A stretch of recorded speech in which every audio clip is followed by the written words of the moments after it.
because actually, in most, I appreciate everybody that voted for me, but it still wasn't quite enough. Buck Murphy actually won, but when Buck found that out, he said, no, I don't. He passed it on so that I wanted to go to Gordy. So thank you, Buck. Yeah. Yeah. And, Buck Murphy! the other thing is, I'm going to double cross you, because I'm going to live till you're up here. So, I mean, I've had a heart transplant, throat cancer, fallen off motorcycles from 0 miles an hour to 80. And I'm still here, so.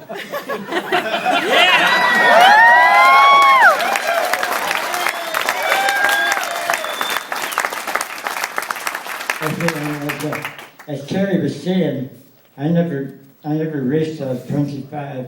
First time I ever rode a motorcycle, I was 24.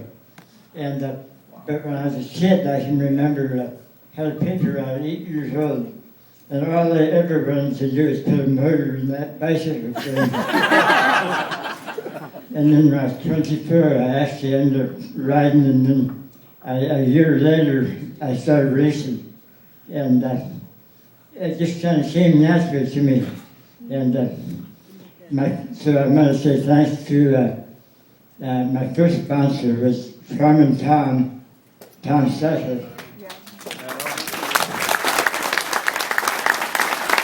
And what Harmon actually did for me was I didn't get the discount price wasn't a big deal, but he gave me the key to the shop. And so I was able to work on my bike all night long and use the shop and during the cost and get what I wanted. So thanks to Harmon, it was just a one-man shop. I mean, him and his family ran it. And I'm going to say one more thing. I was 25, but when I first met all these kids, like, first time I met Buck Murphy, he was 13 years old, riding a 175 Osa. And Jim Pomeroy was 16, Richie Poland was 16, Randy was 16 the first time I seen him. And the first time I ever seen Steve Baker, he was 17 racing flat track at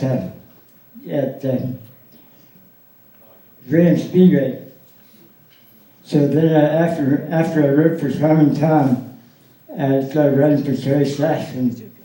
And it was a great experience. I had all the help from the mechanics.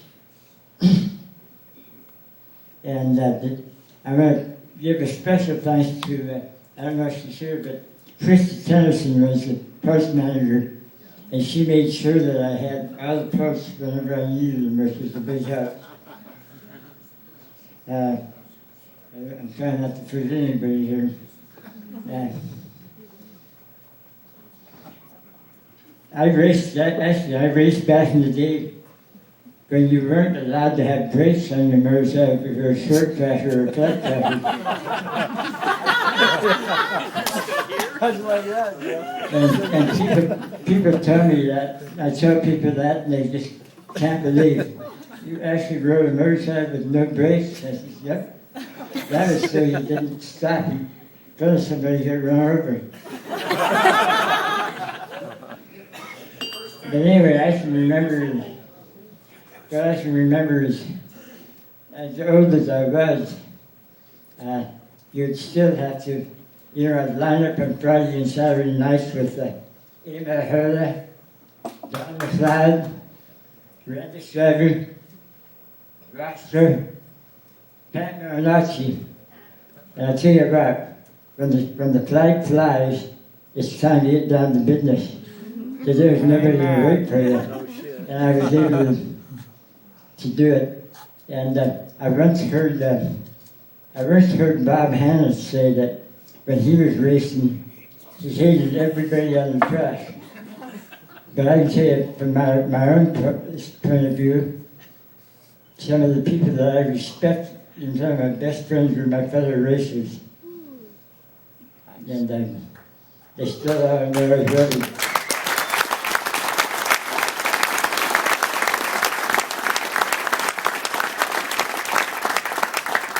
So, last thing is, your guys can only be as good as this competition. So thanks to the guys I just mentioned, and Jimmy Palmer and Lucy Perlin and Beck Murphy for making sure that